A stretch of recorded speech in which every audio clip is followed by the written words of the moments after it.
2 xona birinchi etaj 56 ming dollar 56 kvadrat metr. Hop, ipotekaga ham to'g'ri keladi. Manzil keladigan bo'lsa, Sergeli 9-hududda yo'l yuz joylashgan uyimiz, 7 qavatli binoni birinchi qavati, kirib yashashga tayyor, gos remont deyiladi. Uyimiz ipotekaga ham to'g'ri keladi. Xullas, uyni ko'ramiz.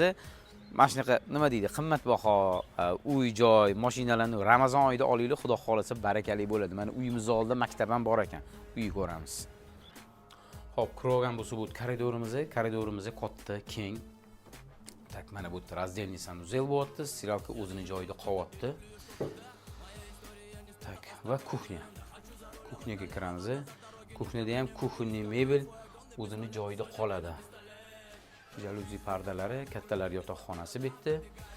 Bu xonadan chiqib ketadigan shu divan bilan veshelka bo'lyapti.